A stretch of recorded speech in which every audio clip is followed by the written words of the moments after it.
Hello à toi qui as du flair. Pour ce 40e épisode, je vais aborder un sujet un peu plus large que la détection et le travail de flair, mais qui m'occupe, ou plutôt me préoccupe pas mal ces derniers temps. Enfin, quand je dis que ça me préoccupe, rien de grave. Mais c'est vrai que j'y pense beaucoup depuis ces 2 derniers mois. Tout d'abord, je vais définir ce que sont les deux termes qu'on va aborder aujourd'hui. Autocontrôle et contrôle. Je vais commencer par le contrôle. Qu'est-ce que ça veut dire ou qu'est-ce que ça implique? Pour un chien, ça implique qu'on lui demande par exemple un assis, un coucher ou une marche en laisse. Si on parle dans le cadre de la rééducation comportementale, ça peut être pour un chien réactif, au lieu de se déclencher sur un autre chien, de le distraire, de lui demander un focus conducteur ou un comportement incompatible avec le fait d'aboyer sur un autre chien ou une autre personne. Au niveau des comportements, en général, ceux qu'on veut éviter, ça va être justement aboiement et ça peut passer par la gestion de la laisse. On va demander au chien de se taire, on va le tenir plus court ou le tenir tout court en laisse. Par conséquent, on met du contrôle. Au niveau de l'environnement, on va choisir les promenades, on choisit le lieu de vie du chien. Donc au final, déjà rien qu'au quotidien, on met du contrôle. Et évidemment que, on ne peut pas forcément faire sans, parce que c'est nous qui décidons quand il va faire ses besoins, c'est nous qui décidons quand il mange, c'est nous qui décidons à la limite les moments de sommeil, parce que peut-être qu'il se repose quand nous on travaille. Et là, on n'a pas nécessairement le choix. Dans certains cas, quand on a un chien qui est trop excité, qui a de la peine à se calmer, on peut opter pour le mettre en cage. C'est évidemment pas une solution idéale parce que ça va en rien aider ton chien à acquérir des autocontrôles. Du coup, maintenant, je vais parler d'autocontrôle. Qu'est-ce qu'un autocontrôle? C'est tout simplement un chien qui se gère.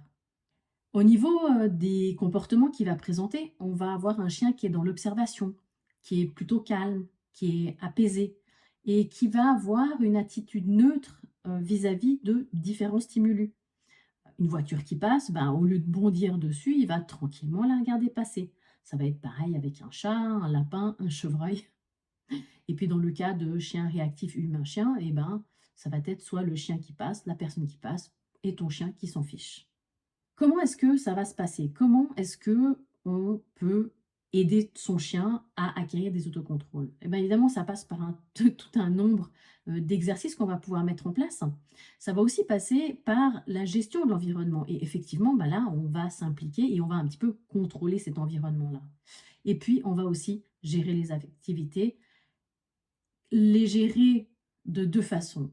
De la manière dont on va les présenter, ça c'est une première chose. Par exemple, si on a un chien excité, peut-être choisir une activité calme. Si on a un chien qui est calme, dans ce cas-là, on peut proposer des activités un peu plus secouantes du type agility. Et puis l'autre chose, au niveau des activités, ça peut être le moment. À quel moment de la journée est-ce que on va les introduire? Si on a un jeune chien et qu'on sait qu'il est fatigué en fin de journée, c'est peut-être pas le meilleur moment pour mettre une activité qui va lui demander de mobiliser ses capacités cognitives parce qu'il sera plus en mesure de réfléchir. Tu dois certainement te demander pourquoi est-ce que je te parle de ces deux sujets. Eh bien, pour deux raisons. La première, c'est pour les émotions qu'elles vont générer l'un comme l'autre. Que ce soit les autocontrôles ou les contrôles, on n'a pas les mêmes émotions derrière. Et la deuxième raison, c'est parce que je vois trop de professionnels en éducation canine qui prônent le contrôle. De nature pacifique, je suis en général pour la paix des ménages. Mais là, j'en peux franchement plus quand je vois certaines choses sur les réseaux sociaux. Alors on est d'accord, personne n'est parfait. Moi la première, j'ai durant très longtemps mis beaucoup de contrôle sur mes chiens. Mais mes formations de ces dernières années, le travail de flair, la découverte du développement personnel, mieux vaut tard que jamais comme on dit, m'ont fait prendre un tout autre chemin. Avant de clôturer cet épisode sur mon petit coup de gueule dont tu viens d'avoir un aperçu, je vais te parler des émotions. Quelles sont les émotions qu'il y a derrière? Tout d'abord, le contrôle. Chez le chien, qu'est-ce que ça implique? Ça va impliquer de la frustration.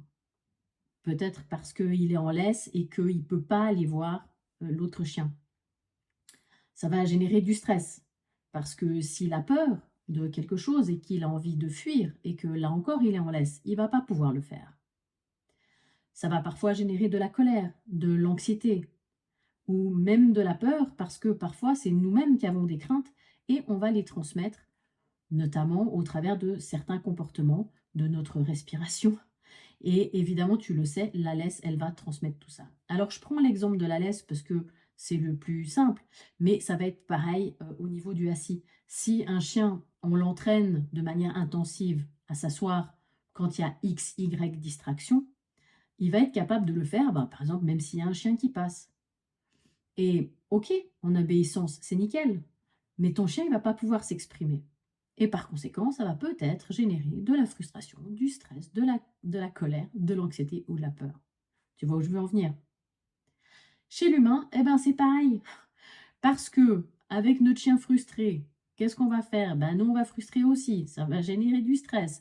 Ça va peut-être générer de la colère. On va être peut-être fâché avec son chien. On va peut-être générer de l'anxiété. On va avoir peur de sortir. Par contre, au niveau des autocontrôles, qu'est-ce qu'on va obtenir? On va avoir un chien calme parce qu'il est apaisé. Et du coup, un chien apaisé, il peut tout à fait observer l'environnement, réfléchir et finalement s'adapter. Qu'est-ce que ça génère chez l'humain?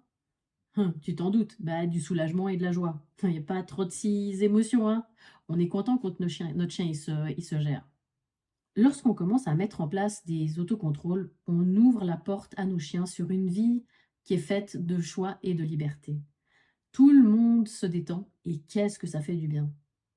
Est-ce que toi aussi tu mets en place des autocontrôles avec ton chien?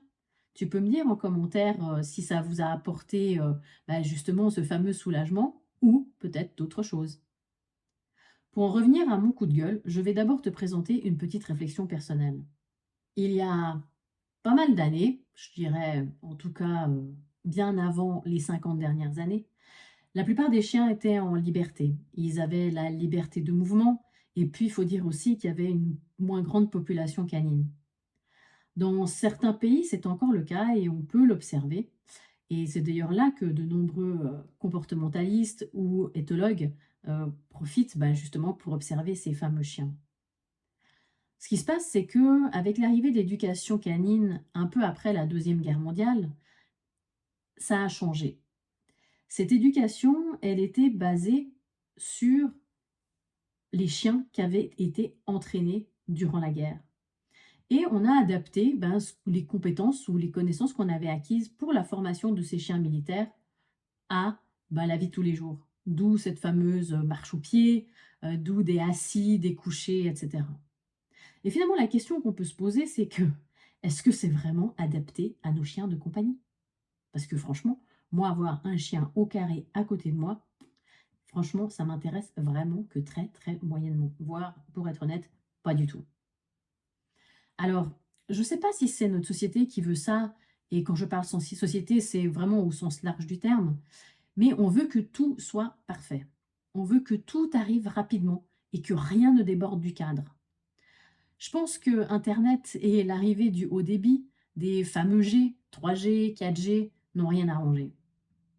Du coup, quand on adopte un chien ou qu'un chiot arrive dans notre foyer, on veut qu'il soit tout parfait, qu'il soit propre, qu'il n'aboie pas, limite qu'il soit livré clé en main et tout bien comme on le voudrait. Si ce n'est pas le cas, certains n'hésitent pas à procéder au retour à l'expéditeur. Sauf que, je t'en ai parlé dans l'épisode précédent et si tu l'as pas encore écouté, je t'invite à le faire. Un chien est un individu à part entière, un être vivant qui éprouve des émotions, qui vit des choses et qui est parfois loin de ce qu'on a imaginé. Sauf que, aujourd'hui, on ne supporte plus la frustration. Moi, la première, je m'énerve quand mon ordinateur ou mon téléphone ne charge pas l'info que je souhaite assez rapidement. Et on demande à nos chiens de le faire, de gérer leur frustration, d'être tout à fait patients et tout le temps. Ils n'auraient pas le droit d'aboyer, ils n'auraient pas le droit de frustrer, d'être en colère. Un peu gonflé, non? L'an passé, j'ai fait un gros travail sur moi-même. et j'ai lâché le peu de contrôle que j'exigeais encore de mes chiens. Sauf bien évidemment pour les cas d'urgence, parce que je voudrais pas que l'un d'entre eux finisse sous une voiture. C'est peut-être pour ça que je tique rapidement quand je vois certains pros qui conseillent un assis ou une marche en laisse comme solution à tous les problèmes.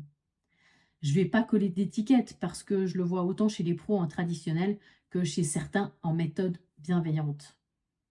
Alors oui, je suis pour le conditionnement, en medical training ou pour certains apprentissages ou même en détection. Et j'utilise énormément la friandise. Mais je suis pour un conditionnement utile et intelligent. Celui qui permettra au chien que j'ai en face de moi de s'apaiser et de faire les bons choix. On arrive au bout de cet épisode. J'espère qu'il t'a plu et que tu y as trouvé des informations pertinentes. N'hésite pas à me laisser un commentaire ou m'envoyer un mail pour me dire si tu souhaites plus d'infos sur les autocontrôles ou d'autres épisodes sur les thèmes coup de pied dans la fourmilière. Je te souhaite une belle après-midi, soirée, que tu sois en balade avec ton chien, bloqué dans un embouteillage ou affalé sur ton canapé. À très bientôt.